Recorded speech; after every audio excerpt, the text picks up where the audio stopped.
Wow. DreamWorks, give yourselves a round of applause. I mean, genuinely, The Bad Guys 2 is now my frontrunner for Best Animated Film of the Year, so far. The first Bad Guys movie was pretty enjoyable for me, and it really managed to stand out in a year where animated content was saturated as hell. I guess I kinda attribute that to the fact that it was DreamWorks' first attempt at the revolutionized 2.5D animation technique, popularized by Into the Spider-Verse. I am happy we're getting more of this franchise, I can't lie. The year's been pretty stacked with animation so far, and for DreamWorks to do the same thing they did in 2022 by dropping a sequel to The Bad Guys, I just had to talk about it. So without further ado, The Bad Guys 2. Hey, that rhymed. Now you want to work at a bank. Why not? Some of my best memories are at banks. Can I start off by saying that this cover for The Bad Guys 2 goes absolutely stupid? But you're here for the movie, so let's talk about the movie. The Bad Guys 2 is so... where do I even begin? I mean, the movie is genuinely just an all-around great time. I guess it's to be expected seeing as how French filmmaker Pierre Perifel, who directed the first movie, is back to direct this one as well. He's accompanied by JP Sands, who's most known for his work with the amazing Rise of the Guardians. Intro's World Tour. Not that he directed either one of those movies, but he did help with the overall animations of both films, so coming into The Bad Guys 2, your boy was reasonably excited. The film being in great hands was obvious to me, but I didn't necessarily expect for them to take what made the first movie work and just aggrandize everything. Look, listen, when I say everything, I mean everything. Now let's talk about the story, which is a rather interesting one I feel. I'm sorry, I didn't like it either. I won't do it again, I promise. The movie follows shortly after the first one with Wolf and the gang in the midst of reforming themselves. They're legitimately trying to be good by finding new jobs, but society rejects the notion of a second chance. I adored the fact that this movie had nuance. The idea that the bad guys would essentially be entitled to a fresh start, a new beginning of sorts. Just because they saved the day in the first movie isn't here. Their past misdeeds still lingers, and it's something that helped in making the world feel lived in. After an assortment of failures, the bad guys find themselves with a once-in-a-lifetime opportunity at redemption by helping the chief, the commissioner, by capturing a group of criminals that are on a spree of successful heists. They end up failing, because of course they have to. They're outsmarted by the same criminals they tried to catch, which turns out to be a band of mischievous female creatures deemed the Bad Girls. Blech. The thing with the bad girls is they want the help of the bad guys in pulling off the biggest heist ever by stealing all the gold from planet Earth. I really like the scale of the story and the set pieces they used to put it in motion. Listen, there is a lot going on in this movie. I mean, it's absolutely gorgeous, but never did I once feel like it was too much or it didn't belong. The film does a good job at keeping your attention with the various pieces I mentioned, like the action for example, fucking jaw-dropping, and there's a lot of action. I believe that it's thanks to the animation, how the crew uses the camera in dynamic ways, and just the overall cinematography, but more on that later. While I was writing this script, I found myself thinking about the original movie and how much I enjoyed it. Cause it's like, when you have a movie as sound as the original Bad Guys with a lovable cast of characters that had pretty good arcs, how do you expand on that? Turns out it's pretty simple. You throw in some nuance, you teach new lessons, you add another level of depth to the pre-established characters, make them feel even more compelling than what they already are, and you know, just expand upon the world itself. DreamWorks did just that. I know I've been constantly glazing this movie, but it's genuinely because it's a fantastic film. Look, listen, don't take it from me, take it from young prodigy upstart extraordinaire, Mari.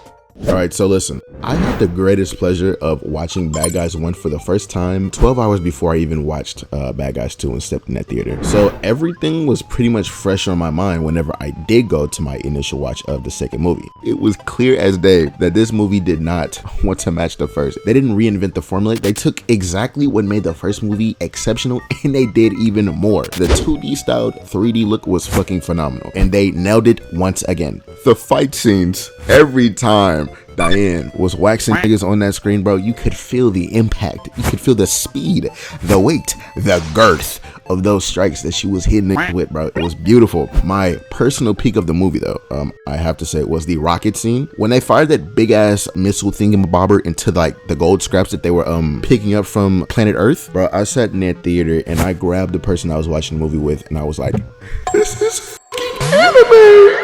Even beyond that, bro, it's the character animation at the end of the day that really had me at full mast throughout the entire fucking movie. Every single gesture you see in that movie oozed personality regardless of the character. It's expressive, but it's never done to the point where it takes you out of the movie or the character itself. It all felt like it belonged to them specifically. It kept you locked in for the entire thing. Now, all that aside though, Bad Guys 2 proves that no director, no studio has to feel like they need to reinvent the wheel to make a sequel hit. You don't. Sometimes, bro, you just need to double down on your strengths, sharpen every edge, and go bigger than you did the first time. That is exactly what this film did, and boy, did it fuck.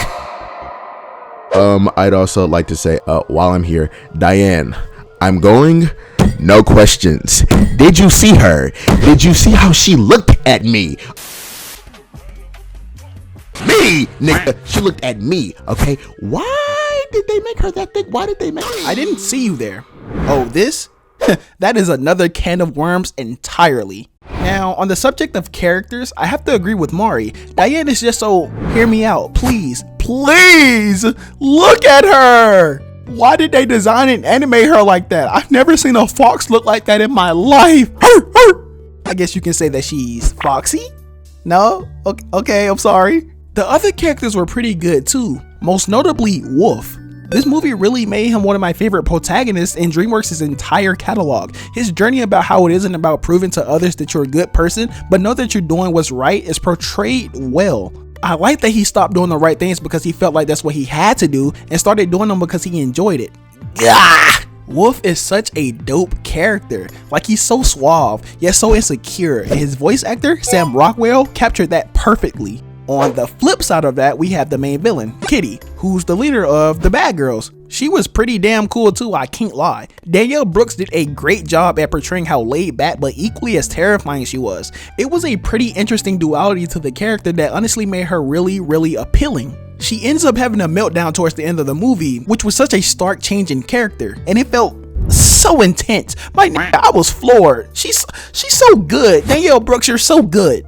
As much as I put this movie on a pedestal, I do have a couple qualms with it. The biggest one surrounding Diane. Towards the end of the film, she gets exposed as being a criminal named the Crimson Paw, and because of that, she loses her job as governor.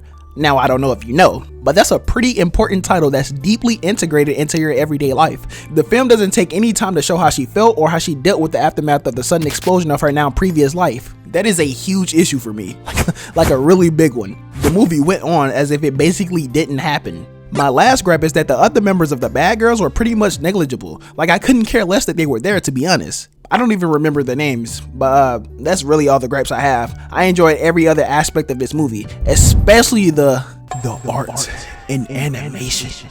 As I mentioned earlier in the video, the original Bad Guys movie is what kicked off that Spider-Verse wave for DreamWorks. It's so great that directors seem to have more creative liberties than years past. I'd also like to add that I've always really admired the artistic direction of the original Bad Guys movie a little differently than, say, Into the Spider-Verse or Puss in Boots: The Last Wish. If I had to explain why, I guess I'd say that it's really fun to look at, if that makes sense. Like, the colors, the characters, and just the world itself kind of fills me with glee and jollification. Not to mention, the action sequences are to die for. The dynamic movement of the characters and the camera this movie displayed was something else. Apparently, the Bad Guys 2 uses anamorphic lenses that help with the scale and scope of the film, and artistically speaking, this is undeniably one of DreamWorks' best projects. The characters are so well designed, they're also so expressive. I feel like DreamWorks is really a master at capturing personality through the means of character animation. Even from their last few projects alone, the way that Dogman and Roz maneuver and react to the world around them is so distinct from one another, but it's unique to them, and the same could be said here for this dysfunctional group of individuals. Honestly speaking, The Bad Guys 2 is a very easy movie for me to recommend. It has a little something for everybody, from the jokes, the characters, the animation, and even the lessons that it teaches. It's all there, and it's implemented well to form this beautiful piece of media. So with that being said, I'm giving The Bad Guys 2 an 8.1 out of 10. In my opinion, DreamWorks has yet again dropped a sequel that surpasses the first, something that's a staple at this point. Their latest movies prove to be some of the best in the industry right now, and I'm happy they're consistently dropping gems. With The Bad Guys 2 down, my most anticipated movies coming out in the next few months is Wicked Part 2 and Zootopia 2, which weirdly enough, they're coming out 5 days apart from each other. And with Zootopia 2 in particular, I just hope that Disney doesn't mess it up. The first movie is genuinely one of my favorites from them. I would hate to have a 1-2 situation on our hands, even though I don't think that movie's that bad for real. I mean, it is worse than the first one, but I digress. Look, listen, subscribe and leave a like on the video if you really enjoy my nonsense, and don't forget to pour your milk first. We are out, you guys. I mean, we out, y'all.